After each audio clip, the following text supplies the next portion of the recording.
All right, I think we'll get started. I can't see anyone, so but I know there are people out there. So thank you for joining. I hope you're having a great conference experience virtually. Hopefully next year we'll all be able to get together in person.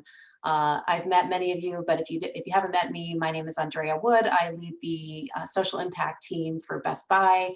And we're super excited to be partnering with the Clubhouse Network on the conference this year and on all of the great work that we've done over the last almost decade.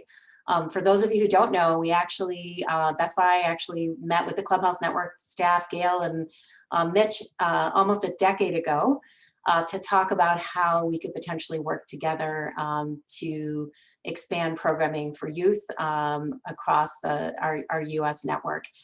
It's been a great partnership since then.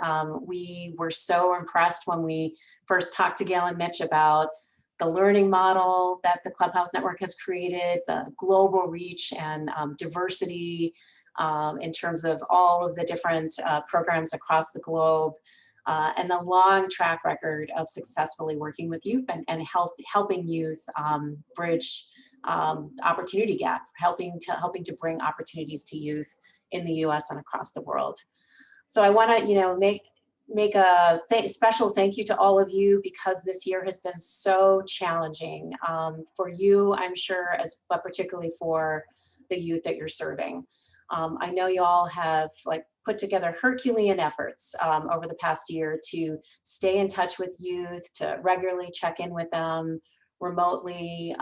Some of you have set up your sites so that youth could come in and do some remote learning, distance learning, checking in with families, checking in to make sure youth have everything that they need, and most important, keeping them engaged with your programs and with each other. All of these are true examples of resilience and innovation in really difficult times. What I love most about the learning model and working with TCN is that it is the perfect way to help youth explore their passions and develop new skills and access opportunities. In other words, the programs really allow youth to dream huge. And I'm using dream huge because we have I'm sorry, I'm gonna get my slide here. Got multiple screens up here, you know how that is. We have a program that we put together with teen tech centers across the US to be able to tell stories of youth finding their passions. You'll notice in this slide, you might see Adrian, a familiar face, Adrian from Gold Crown. We were able to tell the story of 6 different youths from across the US, and Adrian and Twinkie were part of this animated series that Best Buy did. I am not able to show the video. We're having a few technical issues, but we are gonna send out the link to all of those videos after the session. And if you have not had a chance to look at them, please take a few minutes. They're short and inspiring. And what they do is they tell the story. They tell the story of how all of your programs are helping youth really find their passions and explore what they want to do and really dream about where they want to be in the future. And so you can tell Adrian whether you think that's a good likeness of him after this session, but they're a lot of fun. And they show a diversity of stories, from Twinkie, who's into photography, to social protests, social injustice, to opening up a mechanic store, to being a vet, just some amazing stories. And I'm sure you've heard all of those from the youth that you're working with, just lots of different options for them to explore. So take a minute when you have a chance to look at those videos. We'll send out the link afterwards. I also want to talk about, not only were we dealing with COVID and a global pandemic this past year, but also really facing a racial reckoning with the murder of George Floyd.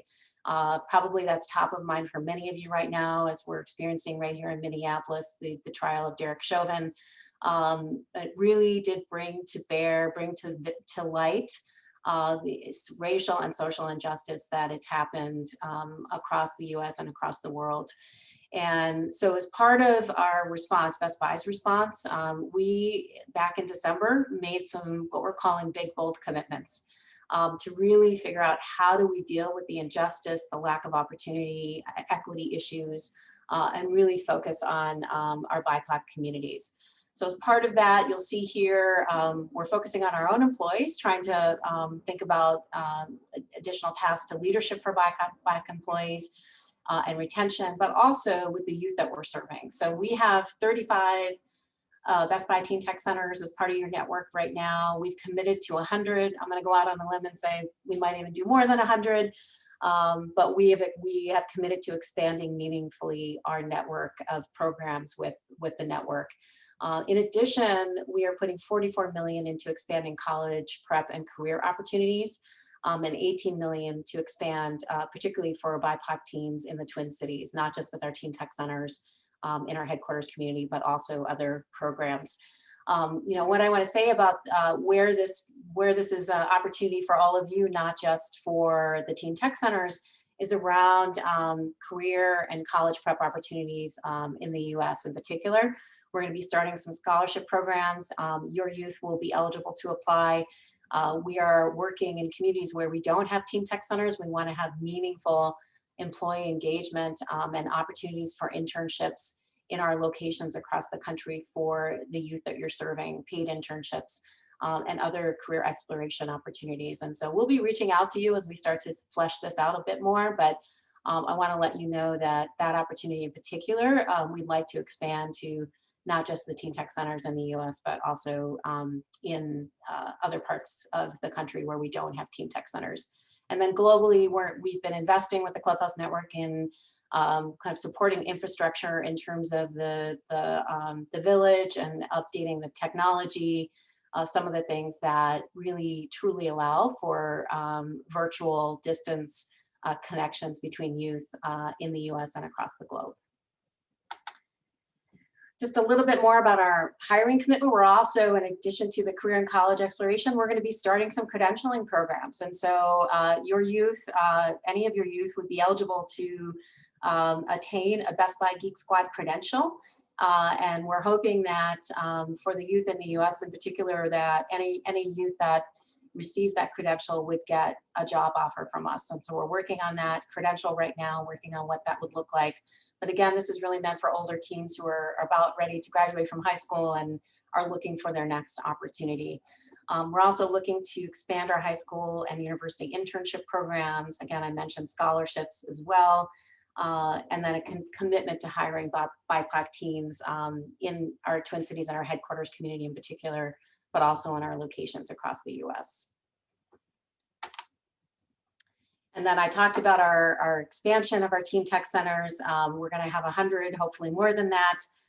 Within that expansion, we want to focus on a few key areas as well. One is Indigenous communities. And so we have 4 territories in the US, and we're looking to have at least one Teen Tech Center in each territory that is serving Indigenous communities.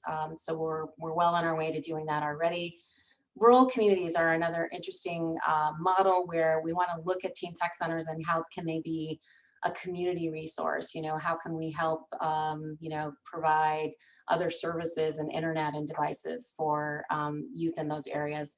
And then community impact hubs where we're actually looking to have multiple Teen Tech Centers within certain markets. We're starting in Los Angeles, next the Twin Cities, but we'll be looking at other locations as well where we have hopefully create an ecosystem of tech centers where the youth can access multiple opportunities for internships, for training, for mentoring, and obviously the youth learning model with TCN. And then I referenced this before, but looking at expanding our post-secondary support. So in addition to HBCU scholarships, those are historically Black colleges and universities, we're expanding those, but also scholarships for non-traditional programs. So thinking about credentialing programs, potentially coding boot camps, community college, all sorts of options for post-secondary education that are not just four-year programs. And also being able to provide some more specific post-secondary support at Teen Tech Centers. So additional staffing for guidance counselors and career navigators, those sorts of things. So more to come on that. We're still building this out, but we'll keep you posted. And again, I think a lot of these opportunities will be available to Clubhouses as well as Teen Tech Centers within the US. And that is it for me. I wish I could see you all. Hopefully I can see you all in person next year, but I want to end by just thanking you for the amazing, amazing work that you're doing. We are so proud to be partnering with TCN, to be partnering with all of you. You truly are changing the world.